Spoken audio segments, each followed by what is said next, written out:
ನವಮಂಗಳೂರು ಬಂದರು ಪ್ರಾಧಿಕಾರದ ಬರ್ತ್ ಸಂಖ್ಯೆ 13ಕ್ಕೆ ಎಲ್ಪಿಜಿ ಹೊತ್ತ ಇನ್ನೊಂದು ಟ್ಯಾಂಕರ್ ಎಂಟಿ ಅಪೋಲೋ ಓಷನ್ ಆಗಮಿಸಿದೆ. ಈ ಹಡಗು 40,000ನೇ ಹಡಗು ಎಂಬ ಮೈಲಿಗಲ್ಲನ್ನು ಕೂಡ ದಾಖಲಿಸಿರುವುದು ವಿಶೇಷ. ನವಮಂಗಳೂರು ಬಂದರು ಪ್ರಾಧಿಕಾರ ಬರ್ತ್ ಸಂಖ್ಯೆ 13ಕ್ಕೆ ಎಲ್ಪಿಜಿ ಟ್ಯಾಂಕರ್ ಎಂಟಿ ಅಪೋಲೋ ಓಷನ್ ಆಗಮನದೊಂದಿಗೆ ಮಹತ್ವದ ಮೈಲಿಗಲ್ಲನ್ನು ದಾಖಲಿಸಿದೆ. ಈ ಹಡಗು ಬಂದರು ಸ್ಥಾಪನೆಯ ನಂತರ ಆಗಮಿಸಿದ 40,000ನೇ ಹಡಗು ಎಂಬ ವಿಶೇಷ ದಾಖಲೆಯನ್ನ ಮಾಡಿದೆ.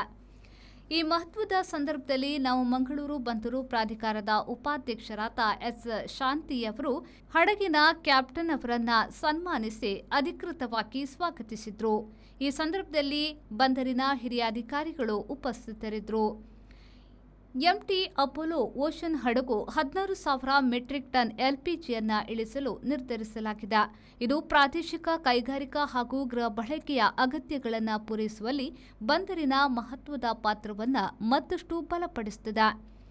40,000ನೇ ಹಡಗಿನ ಆಗಮನವು ನವಮಂಗಳೂರು ಬಂದರು ಪ್ರಾಧಿಕಾರದ ಬೆಳವಣಿಗೆ ಮತ್ತು ಕಾರ್ಯಕ್ಷಮತೆಯ ಮತ್ತೊಂದು ಮಹತ್ವದ ಸಾಧನೆಯನ್ನು ಪ್ರತಿಬಿಂಬಿಸುತ್ತದೆ ಮತ್ತು ಪಶ್ಚಿಮ ಕರಾವಳಿಯ ಪ್ರಮುಖ ಸಮುದ್ರ ದ್ವಾರವಾಗಿ ಅದರ ಸ್ಥಾನವನ್ನು ಮತ್ತಷ್ಟು ದೃಢಪಡಿಸಿದೆ.